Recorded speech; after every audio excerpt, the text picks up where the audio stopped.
Alright everyone, today's job is to replace the brake pressure accumulator, also known as brake bomb, in this 8 Series E31 BMW behind me.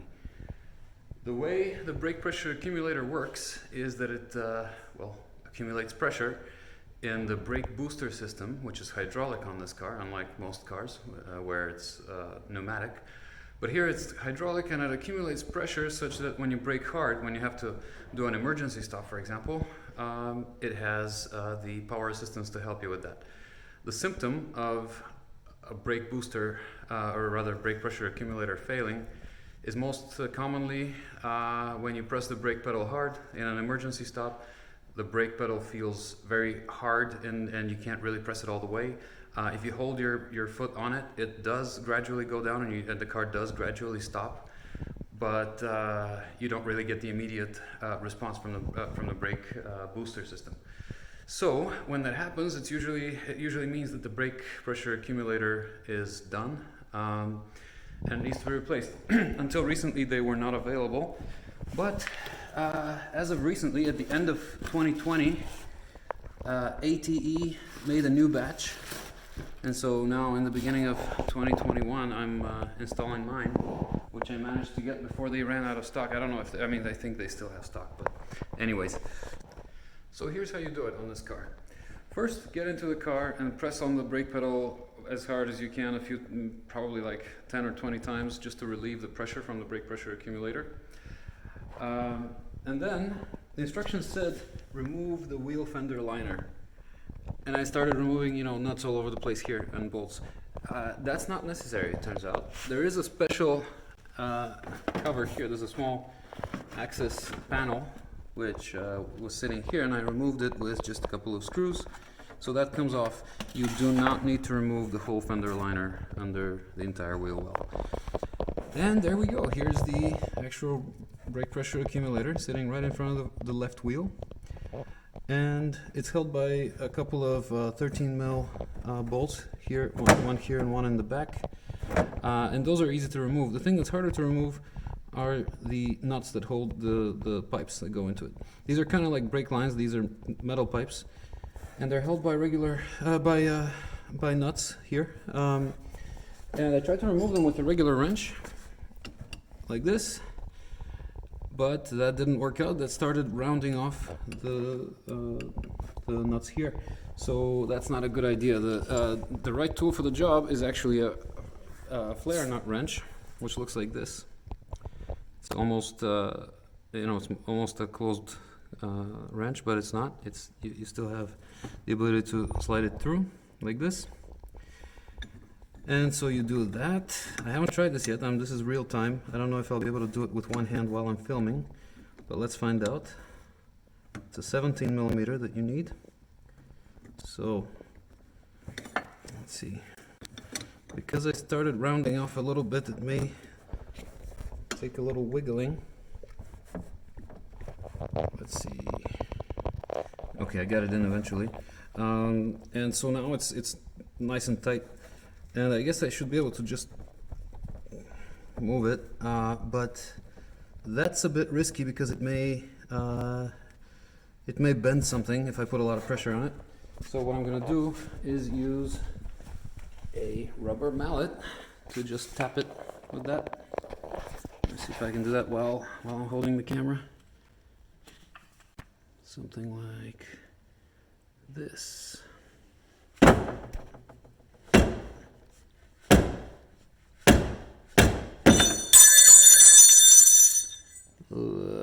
That doesn't look very good. Looked like it may have rounded off the nuts even more. Oh man. Okay.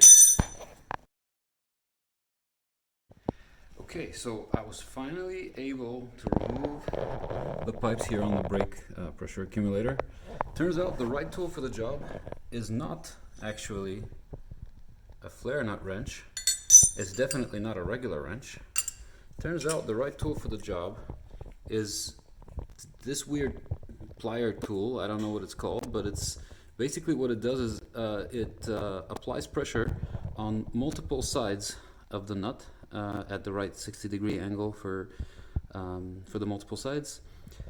And you can squeeze the nut as you remove it. The problem with these guys is that they don't actually squeeze the nut, and they don't, and you know, if there's a little bit of looseness inside, it can start rounding off, and that's what happened on mine. So it's kind of they're kind of rounded off, but as soon as I grabbed them with this tool, it came out in seconds. They both came out in seconds. The inside one was a bit harder to do because there's not much room, because the pliers, if they're positioned this way, would hit the other pipe. So I detached this pipe first, pulled it out of the hole, moved it to the side, and then unscrewed the other pipe.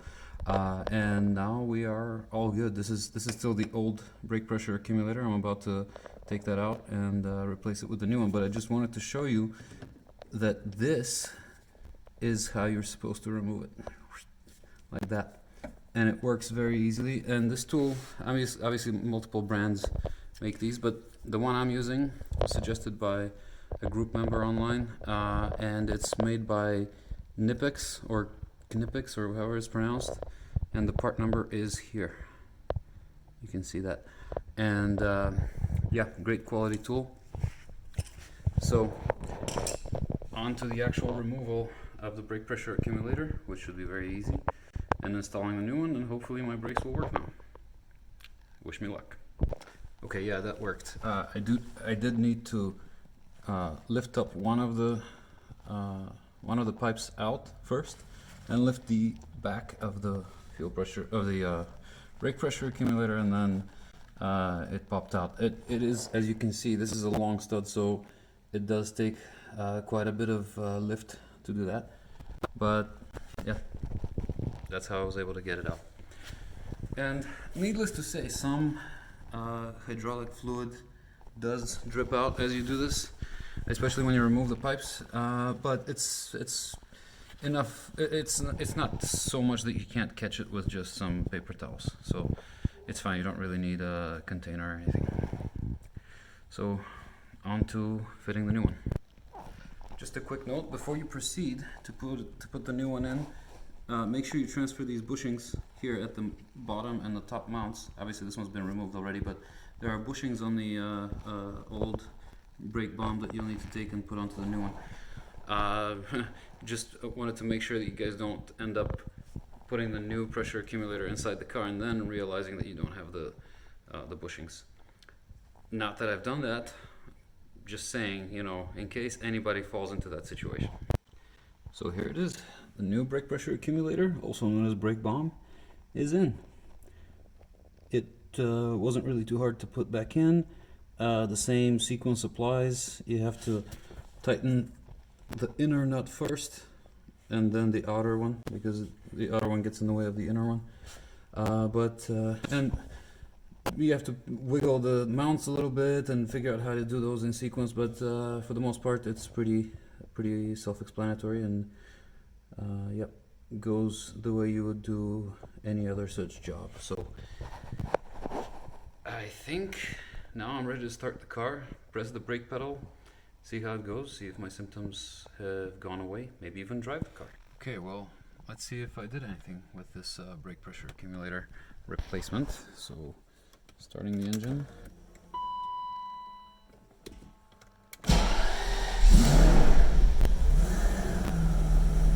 Pressing the brake. Oh wow. So that's how a brake pedal is supposed to feel. Wow. Man, I was always used with it being just completely stuck, and I was getting no assistance at all. The pedal was feeling very hard before I replaced this. Now it's nice and, you know, responsive, and when I press it, the brake light doesn't come on. When I press the brake pedal, it was previously coming on. So I guess now I'll find out after I go for a test drive, but